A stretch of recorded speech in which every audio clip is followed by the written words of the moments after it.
કાંટાવાળા બાબાના દર્શન કરવા માટે લોકોની ભીડ ઉમટી વિડિયો જોઈ રૂવાડા ઊભા થઈ જશે।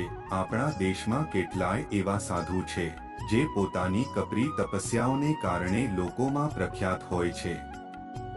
તેમની આ પ્રતિજ્ઞાઓ જે તેમને લોકોથી નજીક લાવે છે અને લોકો તેમના દર્શન માટે દૂર દૂરથી તેમની પાસે આવે છે।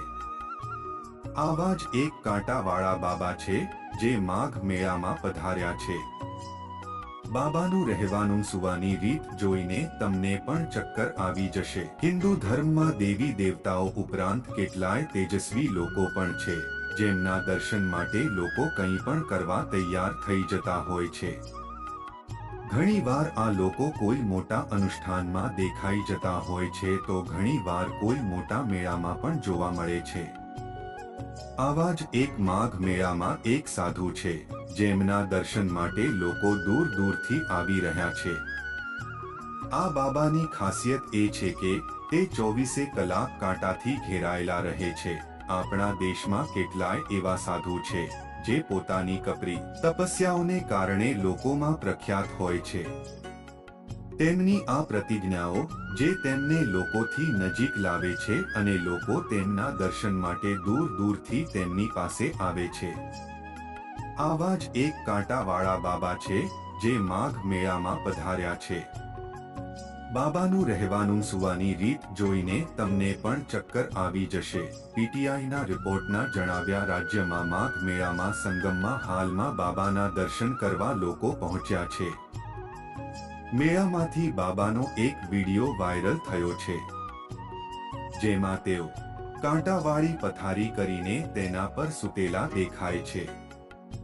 મોટા ભાગે લોકો સૂવા માટે આરામદાયક બિસ્તર શોધતા હોય છે અને દિવસભરનો થાક ઉતારવા માટે આરામથી સૂવા માંગતા હોય છે, પણ આ બાબા કાંટા પર સૂતા છે। બાબાનો આ વિડિયો સોશિયલ મીડિયા પર ખૂબ વાયરલ થઈ રહ્યો છે, જેમાં કાંટા પર સૂતેલા બાબા પાસે અમુક શ્રદ્ધાળુઓ પણ દેખાઈ રહ્યા છે। શ્રદ્ધાળુઓની આ પ્રતિજ્ઞા વિશે જાણીને હેરાન થઈ રહ્યા છે અને તેમને કાંટા પર સૂતેલા જોઈને સતત નમન પણ કરી રહ્યા છે। અમારો વિડિયો પસંદ આવે તો લાઈક, શેર, સબસ્ક્રાઇબ કરજો। ધન્યવાદ મિત્રો।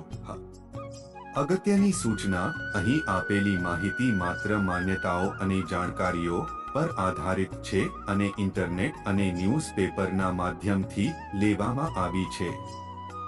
અત્રે એ ઉલ્લેખ કરવો જરૂરી છે કે અમારી ચેનલ કોઈ પણ પ્રકારની માન્યતા અથવા જાણકારીને સમર્થન કરતા નથી। અમે તેની પુષ્ટિ પણ કરતા નથી। કોઈ પણ જાણકારી અથવા માન્યતાને લાગુ કરતા પહેલા સંબંધિત નિષ્ણાંતની સલાહ લેવી જરૂરી છે। અને તમે જે વિડિયો જુઓ છો તે હિન્દુ પૌરાણિક કથાઓ, પ્રાચીન હિન્દુ ગ્રંથો અને લોકવાર્તાઓથી પ્રેરિત છે। આ વિડિયો હજારો વર્ષ જૂના માનવામાં આવતા ધાર્મિક ગ્રંથો પર આધારિત છે। મહેરબાની કરીને નોંધ કરો કે અમારો હેતુ કોઈ ચોક્કસ વ્યક્તિ, સંપ્રદાય અથવા ધર્મની લાગણીઓને ઠેસ પહોંચાડવાનો નથી।